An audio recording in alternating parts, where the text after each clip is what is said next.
Fort Worth, Texas. 1948, the ground trembles before the aircraft even appears. Then, out of the haze, a shadow larger than anything the sky has ever carried. 6 engines facing backward. For more added later, facing forward. 10 engines total on one airplane, a machine so strange, pilots called it 6 turning, for burning. This was not just a bomber. It was a promise that America could strike anywhere on Earth without ever needing another nation's permission to take off. Its wingspan stretched nearly 230 feet, longer than the Wright brothers' first flight. This is the story of the largest piston-engine bomber ever built. It was so heavy, so massive, that ordinary runways simply cracked beneath it. Entire airbases had to be rebuilt just to let it land. Inside, crews lived like sailors on a submarine, walking through a pressurized tunnel just to reach the tail gunner, 40 feet away. By the time it retired, it had carried a secret so powerful, so terrifying, that its very existence changed how nations thought about war itself. This is the untold story of the Convair B-36 Peacemaker, the bomber built to end wars before they could ever begin. The year is 1941. Europe is burning.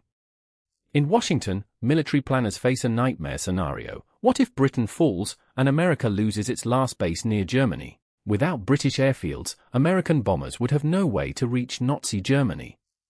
The army needed something unheard of, or a bomber that could fly from the United States itself. In April 1941, the Army Air Corps issued an extraordinary requirement, a bomber with a 10,000-mile range, capable of striking targets in Europe and returning home without refueling. It was one of the most ambitious aircraft specifications in history. No bomber built before it had ever attempted a range so vast. 2 companies answered the call. But it was Consolidated Aircraft, later Convair, whose design would change aviation history forever. The design that emerged was called the Model 36, a bomber so large it would require entirely new manufacturing facilities just to build it. Convair built a brand new plant in Fort Worth, Texas, with an assembly line long enough to construct an aircraft nearly as long as a football field. By 1943, the war in Europe was turning. Allied airbases in Britain were secure.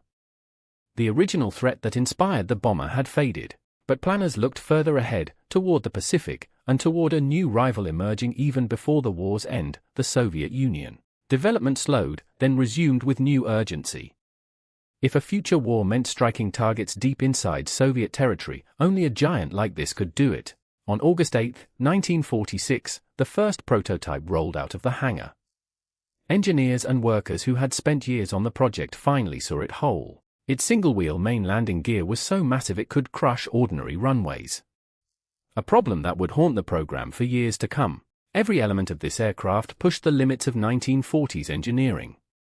Its wings alone were thick enough for a crew member to walk inside them. 6 massive Pratt & Whitney radial engines were mounted backward, pushing rather than pulling the aircraft through the sky, a rare and radical configuration.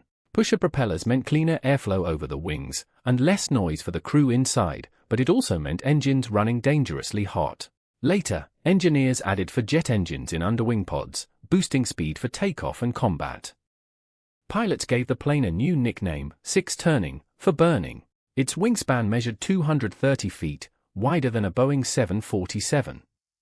Its fuselage stretched 162 feet from nose to tail. Inside, the bomb bays could carry more explosive weight than any aircraft before it, enough to deliver the era's largest nuclear weapons. For the crew, the cockpit felt more like the bridge of a ship than the cockpit of a plane, dozens of dials, switches, and stations for up to 15 men. A pressurized tunnel, just over 2 feet wide, connected the front and rear crew compartments. Crew members slid through it lying on a small wheeled cart. On August 8, 1946, Chief Test Pilot Beryl Erickson climbed into the cockpit for a machine no one had ever flown before. The takeoff run stretched far longer than any aircraft before it. Then, slowly, impossibly, the giant lifted into the air.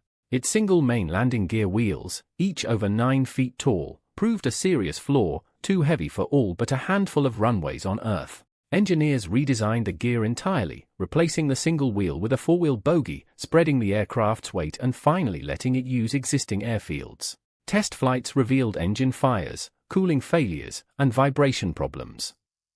Each flaw meant months of redesign before the bomber could be trusted with a crew. Despite the setbacks, by 1948 the Air Force accepted the first production B-36 into service, and a new era of strategic air power began. The B-36 entered service with Strategic Air Command, the newly formed organization tasked with a chilling mission, deterring a Third World War through sheer readiness. General Curtis LeMay took command of SAC in 1948, demanding relentless training. Crews flew brutal, realistic missions meant to simulate real nuclear war. For years, the B-36 was the only bomber in the world capable of carrying America's largest nuclear weapons to targets deep inside Soviet territory. It could fly higher than most fighters of its day, cruising at altitudes where enemy interceptors struggled even to reach it. Its crews called missions featherweight flights, stripping every unnecessary pound from the aircraft to stretch its range even further, sometimes past 10,000 miles. In 1955, one B-36 flew non-stop over the North Pole, demonstrating America's ability to strike the Soviet Union from any direction, at any time. Yet despite its power, the B-36 never dropped a bomb in anger. Its true mission was deterrence, a threat so credible that war never came.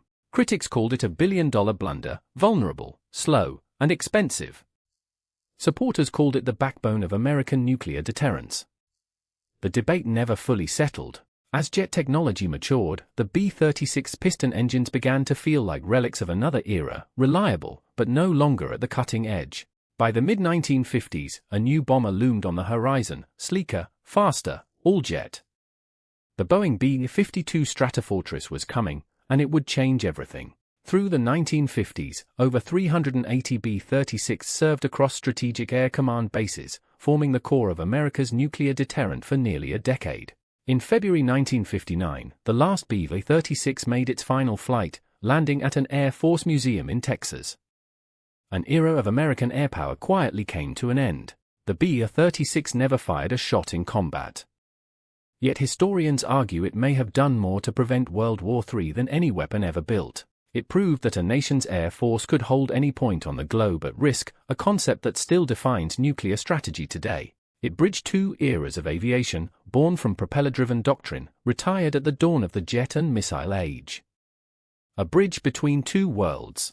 Today, only a few B-36 survive, preserved in museums across America, silent giants, reminding us of a war that, because of them, never had to happen.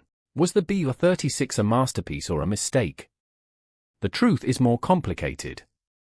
It was flawed, expensive, and quickly outdated, yet it did exactly what it was built to do.